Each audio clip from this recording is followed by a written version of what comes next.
I'm a 57-year-old man, and I used to be married to the woman who was the love of my life for 26 years. Let's call her Karen.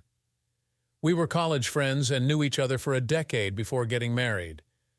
During those 10 years, we spent 2 years as friends, a year of me pursuing her, and the remaining 7 years dating. There were even a few years of long distance when we lived in different cities for work. Our relationship endured the challenge of time and distance. Karen wasn't just my wife and the mother of my children. She was also my closest friend since college. She understood me like no one else. That's why her betrayal shattered me.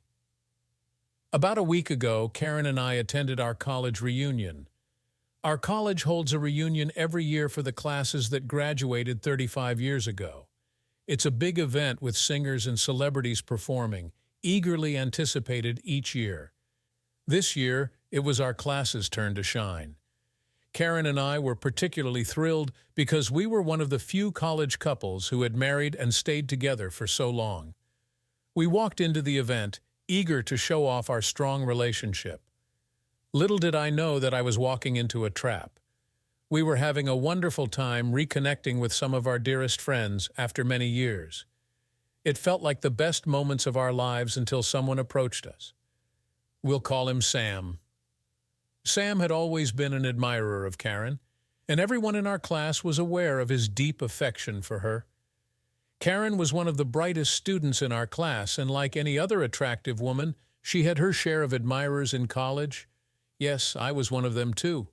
However, Sam was not the type to just flirt, take a chance, and move on if the girl wasn't interested.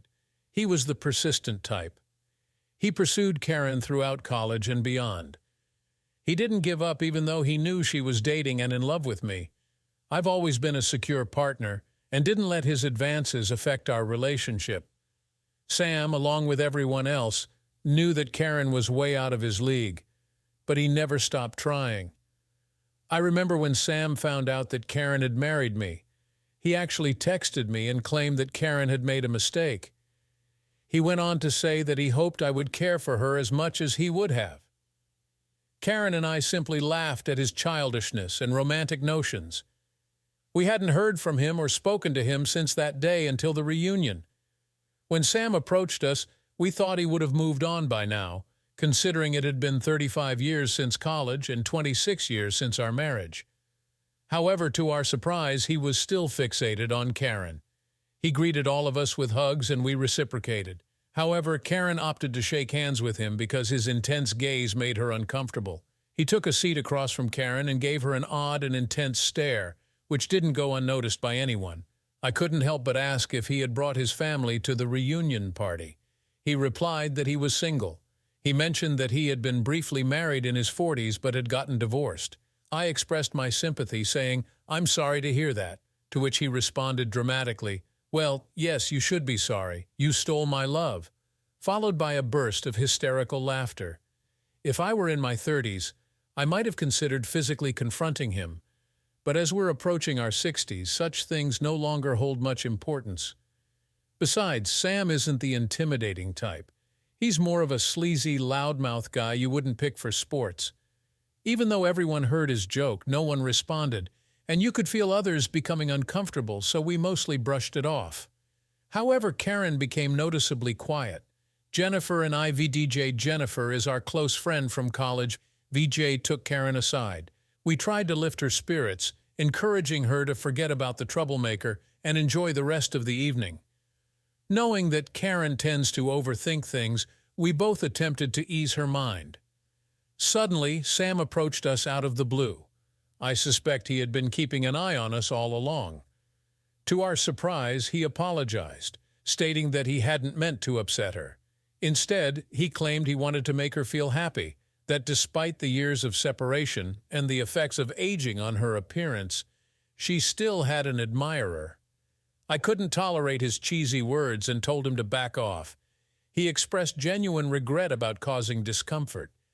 Karen asked him to leave us alone, but he insisted that Karen forgive him so we could enjoy the last gathering of our lives. Those words made me think it was time to put this behind us and move forward. That night was undoubtedly the final occasion for us to meet our old friends and classmates, so there was no point in dwelling on the past. Karen hugged him and urged him to move on from her and let it go. We all hugged and headed to the dance floor to have fun at the party. Others joined us, and it turned into an enjoyable time. Later on, I noticed Jennifer and Karen talking to Sam, who was standing beside them. He was engaging in conversation and dancing in a comical manner, if that makes sense. I was relieved that this matter seemed to be resolved and we could look back on it in a positive light. I kept an eye on them to ensure Karen was okay. Sam was whispering something in her ear, and she smiled and nodded at him.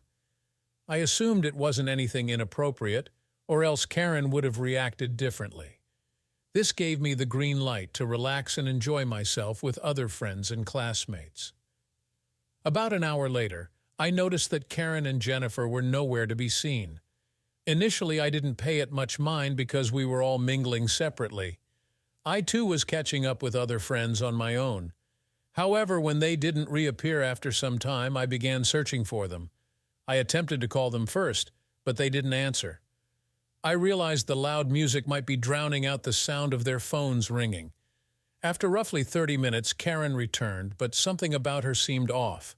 There were no apparent changes in her appearance, but I had a distinct feeling that she was a different person. She became unusually quiet and kept urging me to leave. Jennifer joined us shortly afterward, but Karen and Jennifer didn't exchange a single word throughout the night.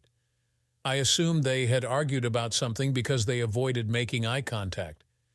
I repeatedly asked Karen why she seemed irritated and wanted to leave early, but she remained silent. I wanted to stay until the end of the party, but Karen insisted we leave early. Karen remained silent throughout the entire journey back home, which lasted over an hour. I kept inquiring if she was okay, and she replied that she was just tired and needed rest. It left me feeling uneasy because she's usually the one brimming with energy, and seeing her upset without knowing the reason worried me. I asked if it had anything to do with Jennifer, but she simply replied with a no, providing no further explanation. I assumed she was exhausted and left her alone when we arrived home. While most of our friends were posting happy pictures of the evening and chatting on social media, expressing their joy at the reunion and lamenting the possibility that it might be the last, Karen slipped into bed with her eyes closed. I suppose she wanted me to believe she was asleep. Why do I say that? It was almost 2 a.m. when I went to bed. Utterly tired, I fell asleep as soon as I hit the mattress. I'm not sure how long I had been asleep when Karen woke me up.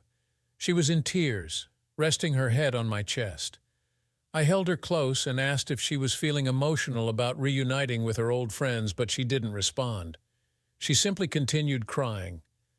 I held her tightly to show my support, as that was the least I could do since she wasn't sharing what was troubling her. I allowed her to release her emotions, and when her tears finally stopped, she revealed something that left me stunned. She confessed that she had cheated on me with Sam. I was at a loss for words, unable to ask her anything further. I felt frozen in shock. Thoughts swirled in my mind about what might have transpired. The last time I saw Karen, she was dancing with Sam and Jennifer along with others. Then the three of them disappeared for about an hour. When Karen returned, she wore a gloomy expression and insisted on leaving the party. She mentioned that Jennifer was aware of the situation but was clearly furious with Karen, which explained her upset demeanor. I was still unable to speak, so as she observed my stunned state, she began explaining everything on her own. She recounted how, while they were dancing, Sam kept apologizing to her for the embarrassment he had caused her, especially after she had rejected his advances numerous times. He showered her with praise, claiming that in all his travels around the world, he had never encountered a woman as extraordinary as her. Karen explained that she began to believe his compliments and fell for his apparent sincerity. He asked her if she would go for a walk with him, initially declining, but he persisted, insisting it would be their last encounter and she deserved to know his true feelings for her.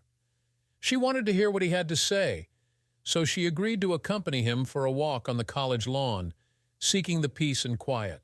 While on the lawn, Sam openly expressed his feelings, proclaiming his lifelong love for her and describing her as the most incredible woman on earth.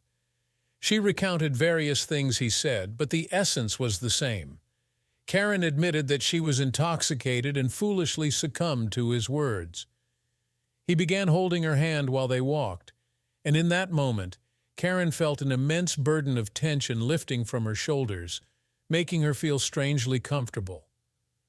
I won't delve into further explicit details of what she shared with me about what happened, but she told me everything, absolutely everything.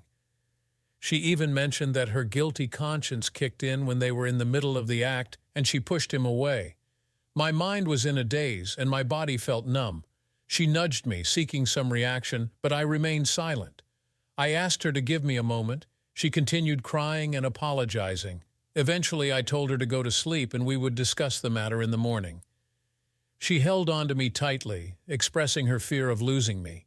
I simply closed my eyes and lay there, replaying the situation in my mind repeatedly. I was reflecting on the events until I distinctly recalled something that struck me as odd. Sam gave me a strange, unsettling grin after Karen returned from their makeout session. Although I didn't pay much attention to it at the time, I suppose that was his triumphant smile, signifying that he had finally won her over. With that realization, I felt a surge of anger and disgust welling up inside me. I was too restless for self-pity, and the thought of sharing the bed with her became unbearable. I noticed that she had fallen into a deep slumber after hours of crying. I quietly slipped out of bed, gathered my laptop, wallet, and other essentials into a backpack, and left our home. I loved that woman. We had been married for 26 years, and I couldn't fathom a life without her. We had a family and children, but I couldn't stay. I knew her well, and if I had stayed until morning, she would have likely persuaded me against separation. So I checked into a hotel and blocked her number, along with all her social media accounts. It was already sunrise by the time I managed to fall asleep. Around 8 o'clock or 9 a.m., my phone started ringing incessantly with calls from my children. Karen and I have 2 kids, a 24-year-old son and a 21-year-old daughter. Both of them are in college and live on the same campus. Now, after reading numerous stories, I realize I made a hasty decision to ghost Karen that very night. I should have planned more carefully for my next steps to maintain control of the situation. I've come across stories where people pretended to act normal with their cheating partner while secretly plotting revenge and eventually exposing the affair. However, in my case, I couldn't have acted normally with Karen after what she had done. She was not only my spouse, but also my closest friend, my better half in every sense. Even if I had attempted to deceive her, she would have seen through it immediately, and I couldn't bear to pretend in front of her. The idea of Karen cheating on me was the last thing I ever expected, so I had never devised a plan for how to handle such a situation. So when my children called me, I had no strategy for what to say, but I needed to speak to one of them before they went to the police to report me missing. I chose to call my son, who is typically more composed and mature than my daughter. I informed him that there was no gentle way to break the news, other than to tell him that his mother had cheated on me the previous night with her former lover or admirer, stalker, or whatever you want to call him. I explained that I needed some time to process everything. He was taken aback to hear that his own mother had committed such an act. Additionally, he knew that we had a strong, loving family, and we had always maintained a great relationship. Now, she had shattered that image. My children, as well as our relatives and friends, had always admired our close-knit, resilient, and proud family unit. He couldn't fathom the idea that his mother could do such a thing, and kept insisting that there must be some misunderstanding. He repeatedly asked for the details and wanted everything explained in chronological order. However, I knew that going over all the details would shatter his spirit before he even had a chance to start his life. I expressed my wish that it were just a joke, but Mom had confessed her infidelity to me. He's 24 and has already experienced heartbreak, but I understand that this situation is taking a toll on him in a different way. I asked him to promise not to disclose this to anyone until I did. I sent a text to my daughter explaining that I was stressed about work-related issues and would be out of town for some time, which put an end to the phone calls. So the situation was as follows. While my daughter believed I was away on business, both my son and Karen knew that I had separated from her. Over the next few days, I spent time online searching for the best lawyers and seeking a solution to my problem. That's when I came across one of these online communities where many men had experienced a similar fate to mine.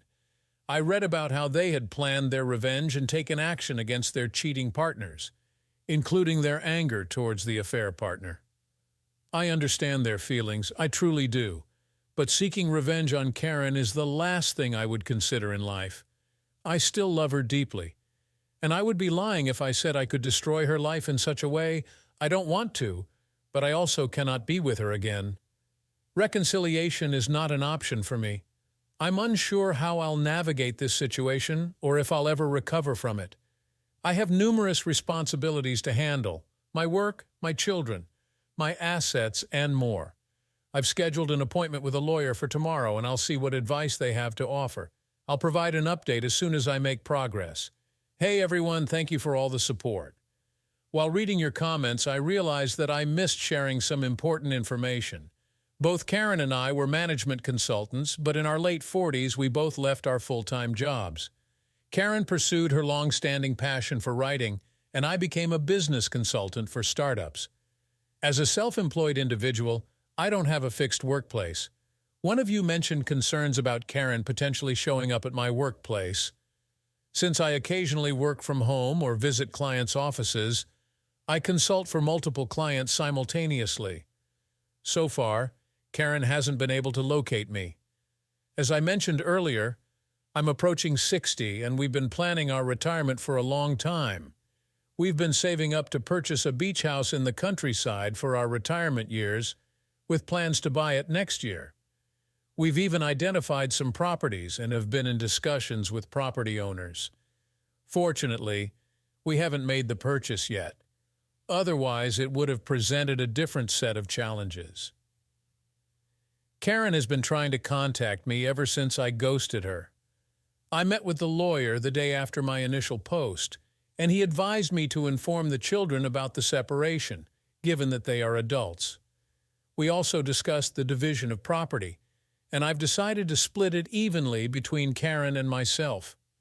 No, my retaliation wouldn't involve depriving Karen of her wealth. She's entitled to half of our assets, and she's earned it. She's also entitled to the separation, which she too has earned. I understand her very well. She might be willing to relinquish her claim to the wealth to reconcile and keep our family together. While the divorce paperwork was being prepared, I met with my children. I asked my son to discreetly bring his sister to a restaurant without revealing that I would be there. He agreed.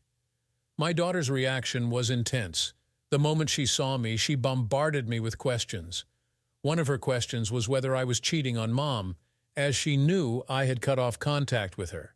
She was visibly upset, which pained me, but I had to remain strong for them and for what I was about to disclose. I calmed her down and reassured her that I wasn't involved with anyone else. Then gradually I disclosed the truth to them. Although my son was aware of it, he didn't know about my next steps. My daughter was devastated to learn that her mom had cheated on me.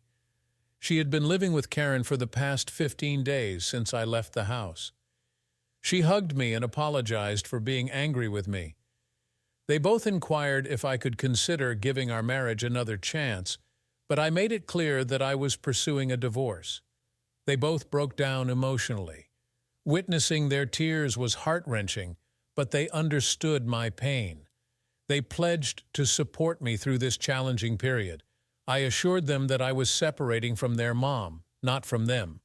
Of course, my daughter informed me that Mom VDJ Karen VGJ had not been eating or sleeping properly. She's been oscillating between crying and nervously pacing while trying to reach me endlessly. She even drove to several of my clients' offices to inquire about my whereabouts, but they all informed her that I hadn't visited their offices for 2 weeks. When our daughter asked her if something had happened between us since it was the first time I had acted this way, Karen didn't respond to her question. Instead, she continued to cry and moan while locking herself in her room. I requested my daughter to remain at home with her mom until our divorce is finalized. I can see their sorrow gradually transforming into anger when we discuss their mom. I can tell that they feel let down by her as well. I understand it. They've also suffered a loss. Our family is shattered, and there's one person responsible for it. However, I don't want or need them to harbor hatred towards their mother, so I insist that they offer her support. Here's something you won't believe. A few days later, I received a text from Sam inquiring about Karen. He mentioned that if I was planning to divorce her after learning about her infidelity, he was willing to take her. I replied that Karen was a free woman and could make her own choices. I blocked him afterward. I'm sure he messaged me to provoke me, but I felt the least anger towards him. I won't fall into his stalking tactics. I didn't marry, love, or trust him. All of that I did with Karen, who betrayed me, affecting me deeply. I'm not insecure. He can have her if she desires. I'm least concerned about that. The divorce papers are supposed to be mailed today, and I'm still waiting for my daughter's call regarding Karen's reaction. I'll provide an update once my divorce is finalized. In the meantime, I still have many matters to sort out. My assets, retirement, and my children's well-being. Hey everyone, I know it's been a while since my last update. I apologize for that. I had a long list of things to take care of. First and foremost, my divorce has been settled now. When Karen received the divorce papers, she didn't take it well. She became unhinged. Until then, she had been living in a bubble where she believed I was merely angry and would return to her once my anger subsided.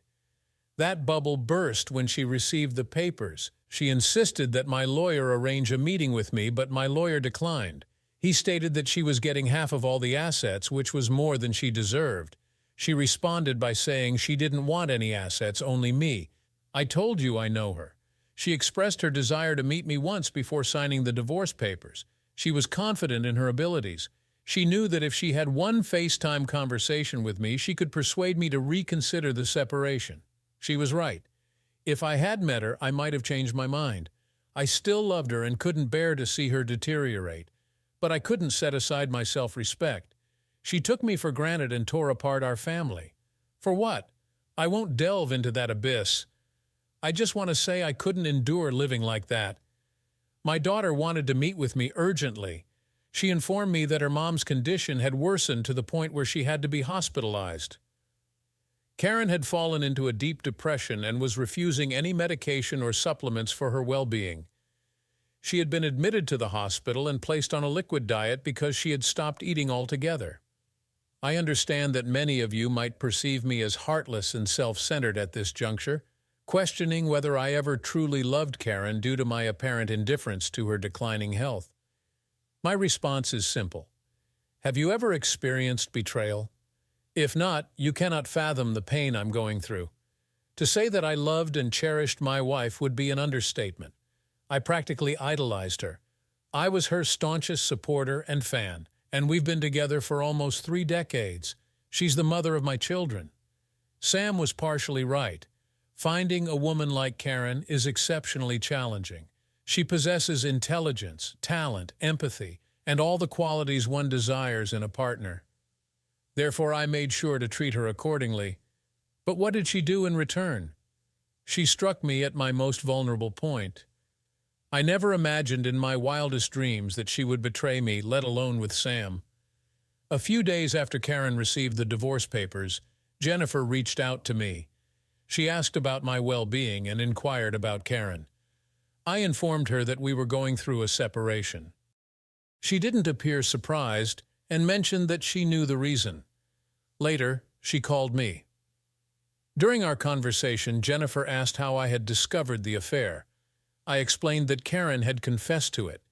She expressed her regrets and revealed that she had tried to warn Karen about Sam. Jennifer had advised her not to go out with him, but Karen had ignored her counsel. Jennifer disclosed something that reinforced my confidence in my decision. Her account of the incident had a slight variation from what Karen had told me. According to Jennifer, she and Karen were happily dancing when Sam joined them and began making advances toward Karen. He whispered in her ear, which Karen claimed was an apology from Sam. Jennifer was uncomfortable with Sam's advances and attempted to intervene, but she noticed that Karen suddenly seemed to enjoy his company. When Sam proposed going for a walk, Karen looked to Jennifer for guidance. Jennifer strongly opposed the idea, as everyone knew how unsettling Sam could be. However, after some time, Karen excused herself and went for a walk with Sam. Jennifer wasn't too bothered by this because Karen had also expressed interest in going with him. Jennifer was having a good time with other friends when she realized Karen hadn't returned. Concerned for Karen's safety, she went out to search for them. Can you believe where she found them? In the changing room of the college swimming pool. But where did Karen claim they were? Out on the lawn. Jennifer revealed that she caught them in the act, and they only stopped when Karen spotted Jennifer approaching them. So it wasn't Karen's guilty conscience that halted things. It was Jennifer who interrupted them. Up until this point, I still held some pride in Karen for owning up to her mistakes and confessing them to me promptly. It gave me a sense of closure despite her devastating betrayal. I believed her story that she got carried away because of alcohol, and her conscience stopped her. However, it became clear that Karen didn't cheat because she was drunk. She did it because she wanted to. The college swimming pool was at least a 15-minute walk from where we were, and the changing rooms were deep inside the facility. You don't just end up there accidentally. It was a deliberate choice on her part. After sharing her side of the story, Jennifer asked if I could see myself giving Karen another chance to rebuild our relationship, since Karen had confessed and been completely honest about her mistakes.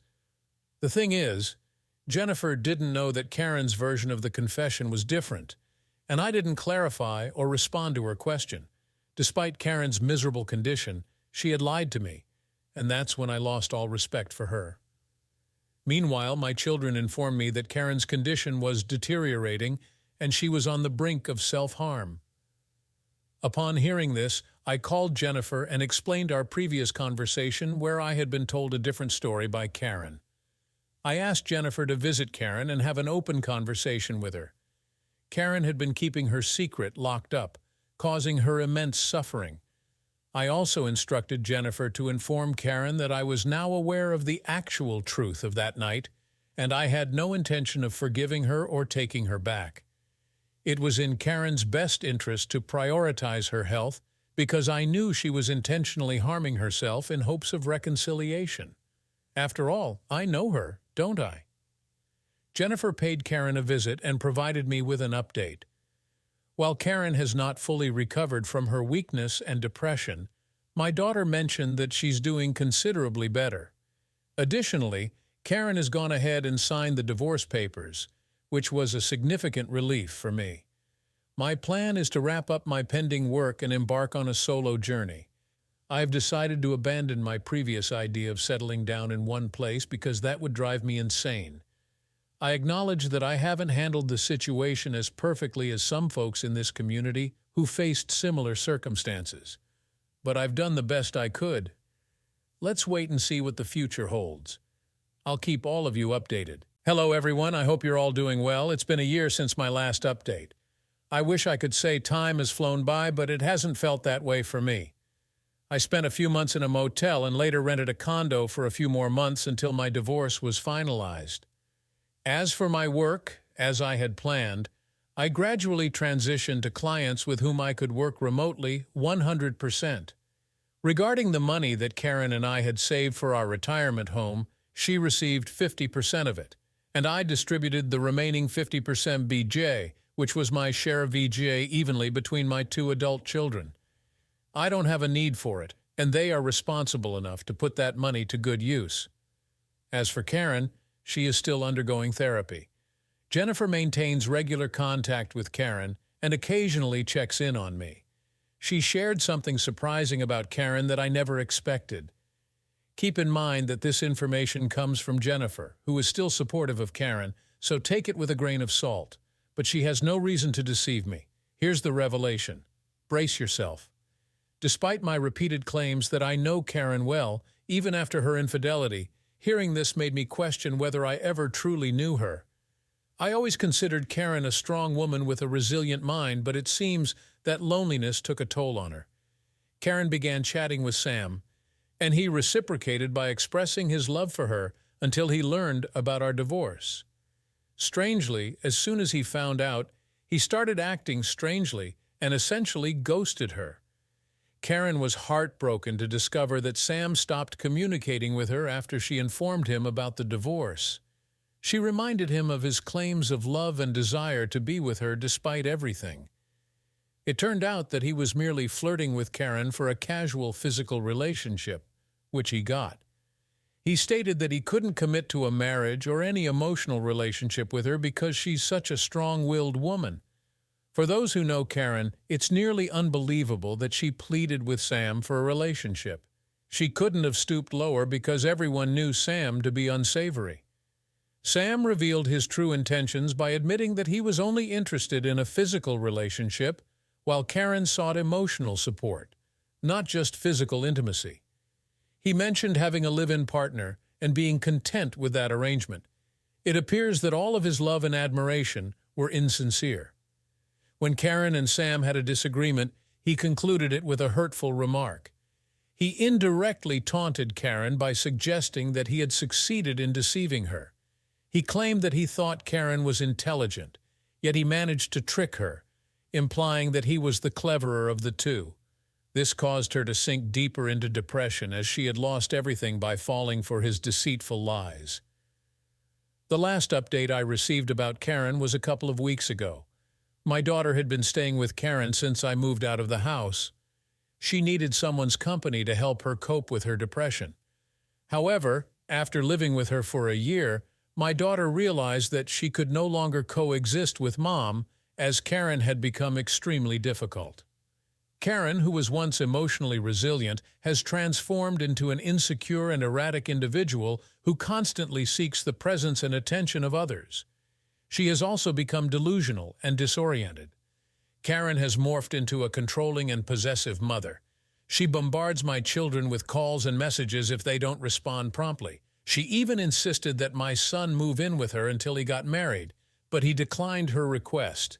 She has been pressuring my daughter to spend time at home instead of going out with friends or taking vacations. My children are no longer kids, they are adults now and can't be restricted. Whenever my daughter tried to address Karen's intrusive behavior, Karen would break down and express her fear of losing them, especially after losing me. My children reassured her that they had no intention of abandoning her and were doing their best to help her cope with her depression. However, they warned her that if she continued to be so controlling, they might have to reconsider. This led to heated arguments, with the children accusing her of not supporting them during her most challenging times. This behavior is unfamiliar to me, and my children are equally perplexed by it.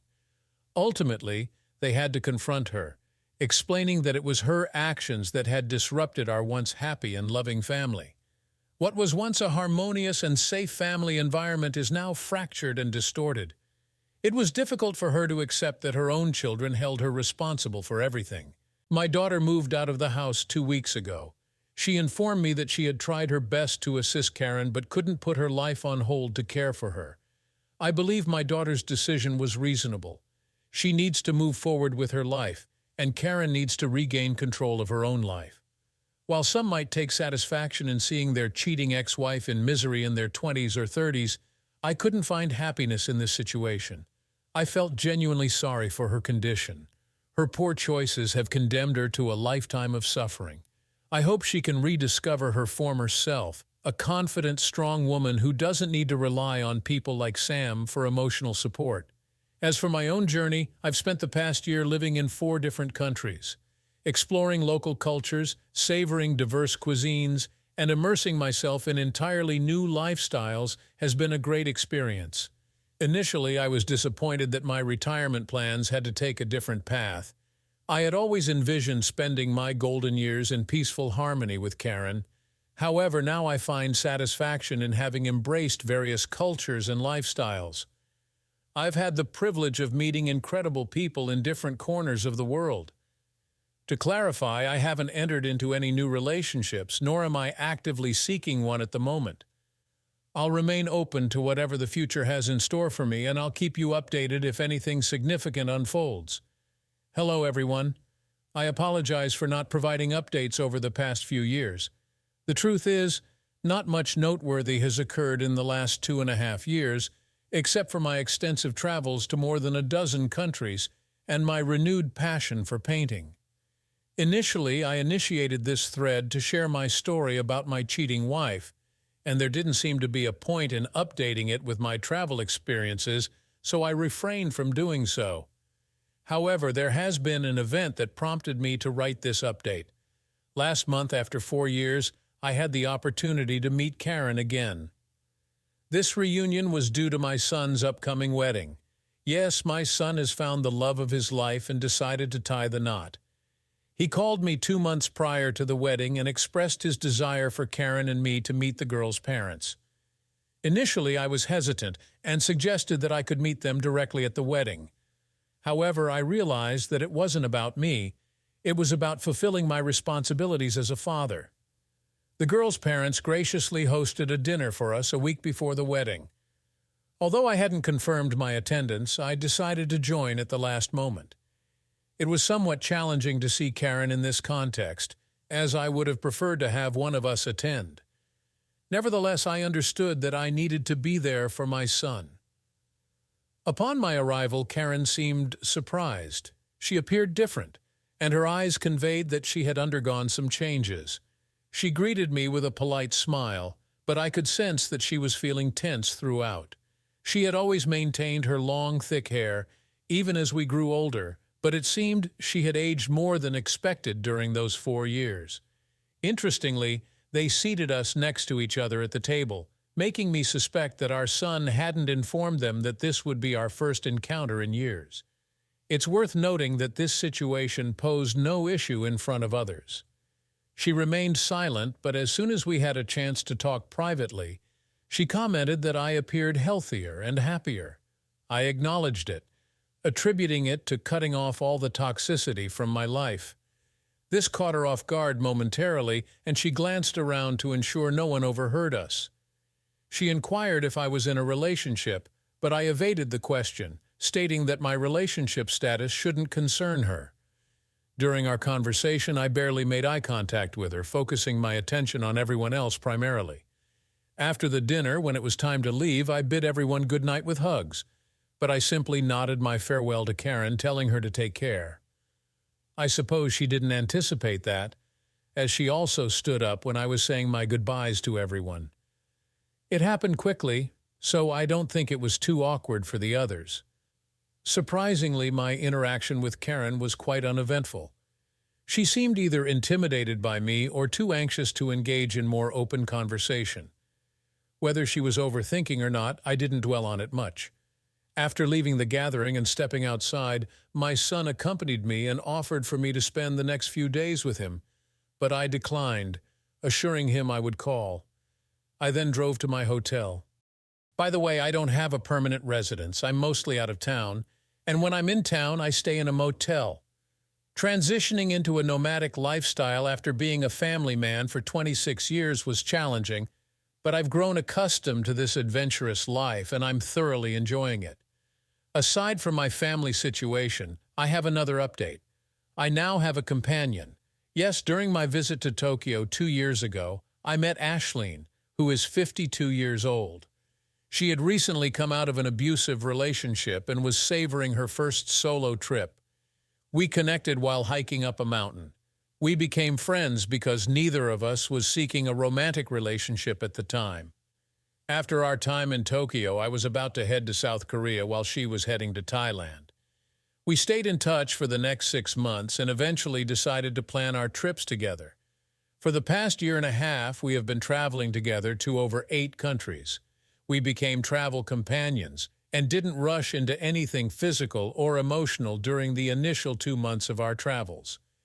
We both took our time getting to know each other better, and we were clear from the start that we didn't want to get married. For now, we want to relish the experience of traveling and exploring different places. My children were aware of Aisling, but they chose not to disclose this to Karen, fearing it might trigger her depression again. After arriving at the hotel, I called my son to explain why I declined his invitation to stay with him. I informed him that Aisling had accompanied me to town and I couldn't leave her alone. I expressed my desire for Aisling to attend the wedding. He was excited but also apprehensive about Karen's reaction. I emphasized that Aisling should be at the wedding because she's my partner and should meet my family. My son added his sister, my daughter, to the call to get a second opinion, but mostly to discuss it among the three of us. She agreed with me that Aisling should meet the family. The wedding was a week away, so I used that time to give Aisling a city tour since it was her first visit to Kentucky. Now, on the day of the wedding, as soon as we arrived, I noticed Karen already staring at me. She was visibly upset when she saw me holding hands with Aisling at the wedding venue. I had already warned Aisling about the possibility of Karen's unpleasant behavior, but she assured me she could handle the situation. This was the first time I witnessed how controlling Karen had become since our separation. She rushed toward us and grabbed my wrist, attempting to pull me aside. I firmly told her that I didn't want a private conversation with her. She questioned if Aisling was my girlfriend or if I planned to marry her. I replied that it shouldn't concern her and asked her to leave us alone because the guests were arriving and some were noticing Karen's tears and anger. She insisted that she didn't care about anyone else and needed to resolve this matter one way or another. My daughter intervened and tried to calm her mom down, but Karen refused to go with her.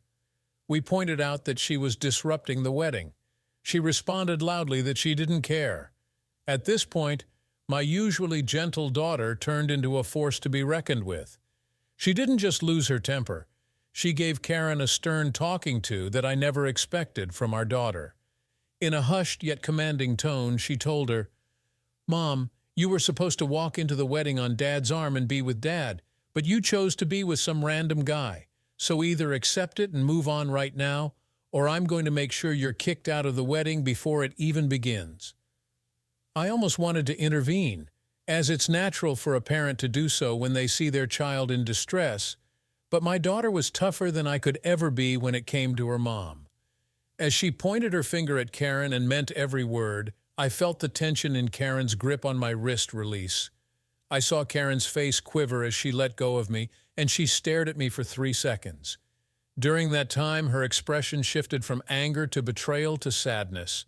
She didn't say a word, but her face revealed a whirlwind of emotions. After this, Karen walked away.